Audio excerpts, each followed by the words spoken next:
रहे हैं city India news channel हक की आवाज। पैराडाइज फंक्शन पैलेस महबूब नगर। वक्फ एक्ट में तरमीम के बहाने मोदी हुकूमत वक्फ बोर्ड के इख्तियारात सलब करना चाहती है। मरकजी हुकूमत की इस साजिश के खिलाफ मिली महाज के वक्फ आंदोलन का ऐलान।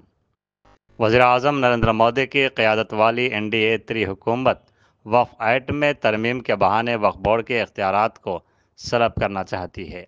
इन ख़यालात का इज़हार ख्वाजा फ़ैज़ुद्दीन अनवर पाशा सरपरस्त मिली महाज ने आज एक सहाफ़ती कॉन्फ्रेंस को मुखातिब करते हुए किया। इस सहाफ़ती कॉन्फ्रेंस में मोहम्मद तकी हुसैन तकी कन्वीनर, हाफिज़ इदरीस सिराजी, मिर्ज़ा कुद्दूस बेग को conveners, Abdullah Sunni convener legal cell, Mohammed Noorullah Khan, Mohammed Muiz, Mohammed Khalid, Misbahuddin joint conveners ने भी शिरकत की। मोहम्मद तकी हुसैन ने मज़ीद कहा कि दरअसल मोदी हुकूमत RSS के उस एजेंडे पर अमल पैरा है जिसके तहत फाशिस्ट तंजीमें वक्फ एक्ट बर्खास्त करते हुए अवकाफ़ी जायदादों पर कब्ज़े का मनसूबा रखती हैं। इसके अलावा इस तरह वो मथुरा और काशी में अपने मकासद को पूरा करने की चाह रखती हैं। उन्होंने कहा कि इस खुसूस में मिली महाज की जानिब से मुख्तलिफ मुस्लिम सियासी व समाजी तंजीमों से मशावरत के बाद एहतजाजी लाया अमल तैयार करेगी। बिस्मिल्लाहिर्रहमानिर्रहीम। आज अफसोस के साथ ये बात कहने की ज़रूरत है कि हमारी यूनियन गवर्नमेंट 40 तरामीम के साथ वक्फ एक्ट में तब्दीली करने के लिए आज पार्लियामेंट में बिल पेश करने जा रही है। ये बड़े अफसोस की बात है। ये पहला मौका है आज़ादी के बाद हमारी वक्फ प्रॉपर्टीज़ पर हुकूमत अपना तसल्लुत कायम करने के लिए और मुस्लिम कौम को नुकसान करने के लिए ये बिल पेश किया जा रहा है। लिहाजा मिली महाज इसकी मुखालिफत करता है और मजम्मत करता है ऐसे चीज़ों की, और सेकुलर जहन रखने सेकुलर पार्टी वालों से भी हमारी गुजारिश है कि इस बिल की मुखालिफत करे और मिली महाज आगे लाए अमल तैयार करते हुए इस पर एहतजाज करने की इंशाअल्लाह कोशिश करेगी। लिहाजा जहाँ तक हो सके हम इस बिल की मुखालिफत करते हैं जो हमारे लिए नुकसानदेह है, और हमारी जायदाद जो वक्फ की लाखों एकड़ ज़मीन है, हमारी जो प्रॉपर्टीज़ है, वो सबको नुकसान पहुंचाकर वो बीजेपी हुकूमत अपने कब्ज़े में लेकर मनमाने करना चाह रही है। लिहाजा हम इस बिल की मुखालिफत करते हैं, शदीद तरीक़े से मुखालिफत करते हैं, और सबसे एहतजाज करने के लिए हर एक से हम अपील करते हैं कि हर आदमी को चाहिए कि इस पर मुखालिफत करे, और सेकुलर पार्टीज़ हम आगे आकर इस बिल की मुखालिफत करके इस बिल को पार्लियामेंट में पेश न होने के लिए रोकने की ज़रूरत है। सन 1995 में जो वक्फ एक्ट बनाया गया था उसमें कुछ खामियां थीं, तो उन खामियों के खात्मे के लिए 2013 में उस वक्त की UPA 2 हुकूमत ने वक्फ अमेंडमेंट एक्ट लाते हुए 2013 में उन खामियों को दूर किया था और कुछ तरामीम किए थे जो कि वक्फ बोर्ड के हक़ में थे और वक्फ बोर्ड को मज़ीद इख्तियारात दे रहे थे।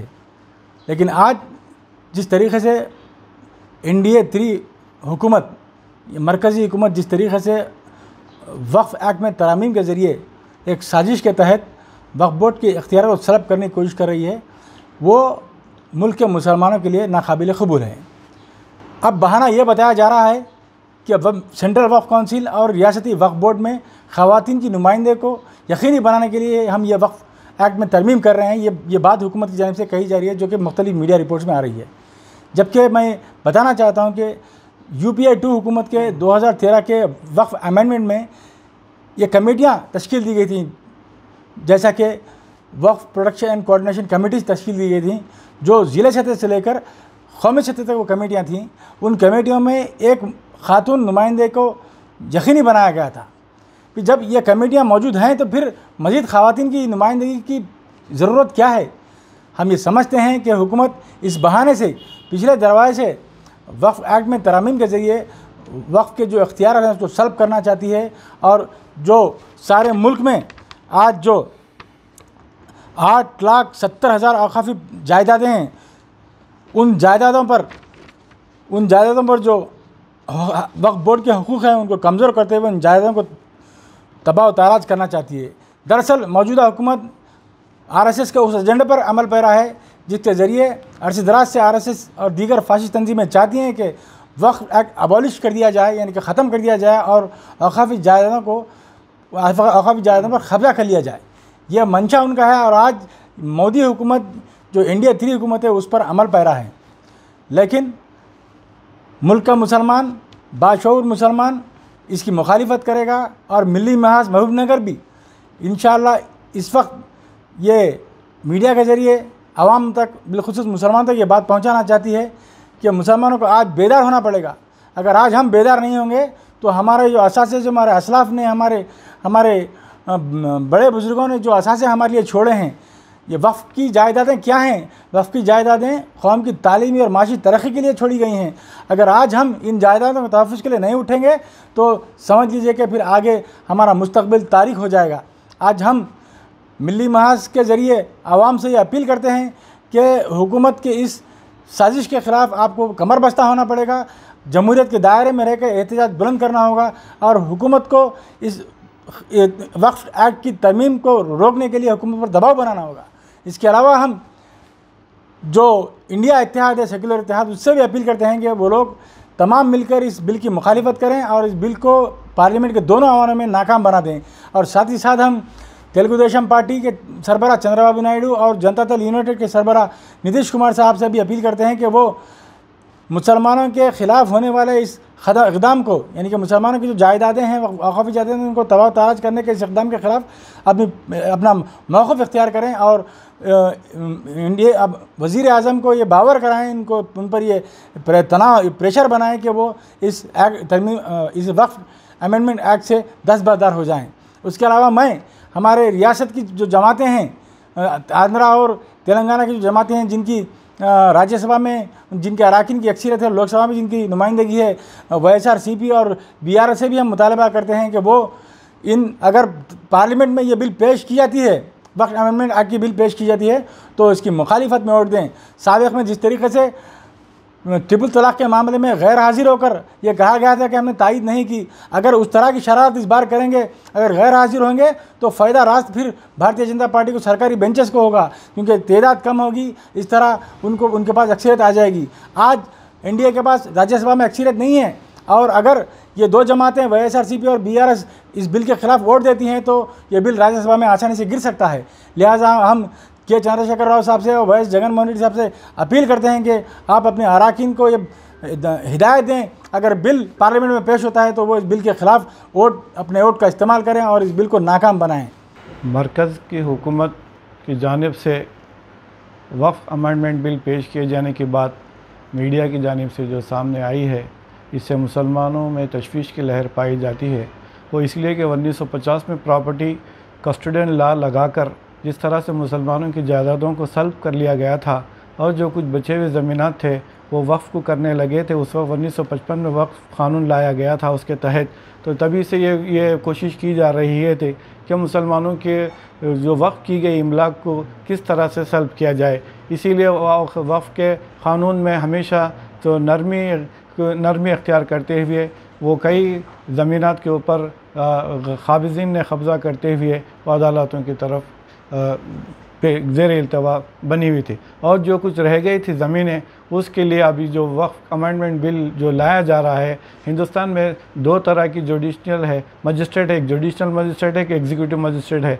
हम ये चाहते हैं कि औक़ाफ़ के जो मामलात, औक़ाफ़ के जो वो जो क़ाबिज़ीन के ख़िलाफ़ जो केसेस जो वगैरह जो चलते थे वो जुडिशल मजिस्ट्रेट के तहत ही चले। अभी अगर एग्जीक्यूटिव मजिस्ट्रेट के तहत लाएँ तो सियासत का दबदबा आ जाएगा उसमें, और जो बची कुची ज़मीनें हैं औक़ाफ़ की, जो अल्लाह की जायदादें होती हैं, ये क़ाबिज़ीन के की तरफ चले जाएंगे। इससे हमें खदशा है और इस वक्त ज़रूरत है मुसलमानों को इस बात को समझाने के लिए कि मुझे रास्ता दिखा के मेरे कारवां के लूटा के मिज़दाक़ है ही है जो मरकज़ की जानिब से। तो हम इसकी शदीद मज़म्मत करते हैं और हम शऊर बेदार करेंगे इस मद में।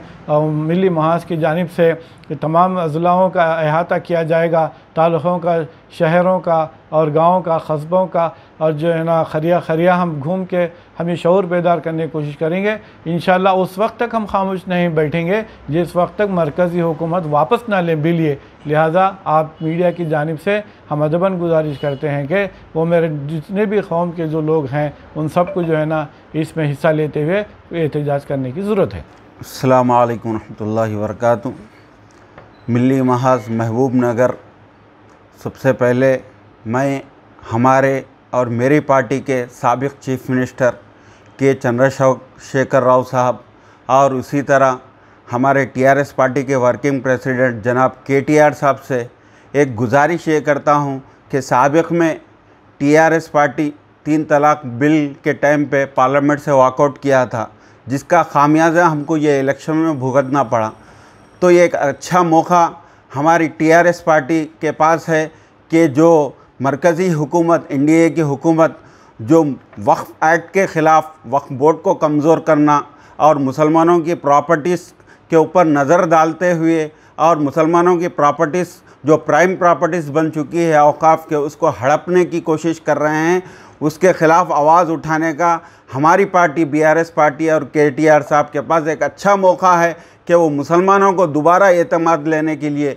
बीआरएस पार्टी का कोई लोकसभा मेंबर नहीं है, लेकिन राज्यसभा में बीआरएस के कई रुकने पार्लियामान है, राज्यसभा मेंबर है। उनसे मैं ये गुजारिश करता हूँ कि अगर ये राज्यसभा में ये बिल आया तो आप इसको वॉकआउट नहीं कीजिए, बल्कि इसके ख़िलाफ़ आवाज़ उठाइए और इस बिल के ख़िलाफ़ आप जो है वोट डालिए। इससे आपका, हमारी बीआरएस पार्टी का एतमाद तेलंगाना के मुसलमानों में जो है बहाल हो सकता है। दूसरी बात, जब चंद्रबाबू नायडू जो बाजू आंध्र प्रदेश में है, वो अपने कई स्पीचों में कह चुके हैं मरकज़ में अगर कोई भी ऐसी बिल अगर मुसलमानों के ख़िलाफ़ आती है तो हम जो है उसके ख़िलाफ़ जाकर वोट करेंगे। तो मैं चंद्रबाबू नायडू साहब और पवन कल्याण जो एनडीए में अलायंस है उनसे भी ये मुतालिबा करता हूँ। आप अपनी पब्लिक मीटिंग में कह चुके हैं कि अगर मरकज़ी हुकूमत, बीजेपी की हुकूमत, नरेंद्र मोदी की हुकूमत अगर मुसलमानों के ख़िलाफ़ कोई बिल लाती है तो हम उसके ख़िलाफ़ आवाज़ उठाएंगे, बल्कि बोले। इसी तरह हम जो है आरएलडी के जयंत चौधरी है, इसी तरह चिराग पासवान है और कर्नाटक के जेडीएस के कुमारस्वामी है, इनसे भी हम मुतालिबा करते हैं। अगर और बिहार के नीतीश कुमार है जो ये सब एनडीए में मिले हुए, हम इन सब से मुतालिबा करते हैं। महबूब नगर तेलंगाना के मुसलमान, अगर आपके दिलों में थोड़ी भी मोहब्बत मुसलमानों से है तो आप इस बिल को पार्लियामेंट में आने से रोकिए और अपने आका नरेंद्र मोदी को आगाह कीजिए कि अगर ये बिल अगर पार्लियामेंट से आएगा तो हम जो है एनडीए से बाहर चले जाएंगे। और इसी तरह महबूबनगर का मिली महाज, महबूबनगर के दानिश्वर और सियासी जमातें और उलमा और जितने भी तंजीमें हैं उन सब से अनकरीब में मुशावरत कर एक बड़े पैमाने पर महबूबनगर में एक इसके ख़िलाफ़ बड़ा एहतजाजी प्रोग्राम भी करना चाह रहे हैं। तो हम बहुत जल्द अनकरीब तमाम ज़िम्मेदारों से मिलके एक बड़े पैमाने पर भी हम ये एहतजाज करेंगे। और हम नरेंद्र मोदी हुकूमत से ये कह रहे हैं कि आप हमेशा मुसलमानों के ख़िलाफ़ कुछ भी बिल लाते हैं उसमें ख़वातीन को शामिल करते हैं, ख़वातीन के ज़रिए से आप लाने के बात करते हैं। आपको अगर मुसलमान ख़वातीन से अगर उतनी मोहब्बत है तो आप बिल्किस बानो, गुजरात की बिल्किस बानो है, उसके साथ पहले आप इंसाफ कीजिए। और आप हर हमेशा आप जो है 5 अगस्त आता है तो जो है ऐसा अपना हिंदुत्व का और आरएसएस का एजेंडा आप लाकर जो है एक हमारी हिंदू कम्युनिटी, मेजॉरिटी कम्युनिटी को आप ये मैसेज देने की कोशिश करते हैं कि मैं इनके ख़िलाफ़ हूँ, जबकि आप नारा लगाते हैं सबका साथ सबका विकास, बल्कि बोलते हैं सरासर ये झूठ है। आप अगर हकीकत में आप एक हिंदुस्तान के दस्तूर को मानते हैं वज़ीर आज़म और भारतीय जनता पार्टी, अगर आप हिंदुस्तान के दस्तूर को मानते हैं तो आप ऐसी ये साजिशें आप जो है ख़त्म कीजिए और जो है आपको तीसरी मर्तबा हिंदुस्तान की आवाम हुकूमत करने का मौका दी है तो डेवलपमेंट भी कीजिए, हर कौम हर कम्युनिटी के आगे बढ़ने के लिए कीजिए। अगर ये बिल अगर पार्लियामेंट में आता है तो हम तमाम मुसलमानों को किसान इज्तिहाद से सबक लेते हुए किसानों की तरह हमको बूढ़े और बड़े और मासूम और बच्चों को सबको रोड पर आना पड़ेगा। जब तक हम रोडों पर नहीं आएंगे ये हुकूमत सुनने वाली नहीं है। लिहाजा हम हुकूमत को भी इंतबा करते हैं, आप इस बिल को फ़ौरन रोकिए। अगर आता है तो हम हिंदुस्तान के मुसलमानों से अपील करते हैं, आप जो है किसानों की तरह जब तक आप एहतजाज नहीं करेंगे आपके मसाइल हल होने वाले नहीं है।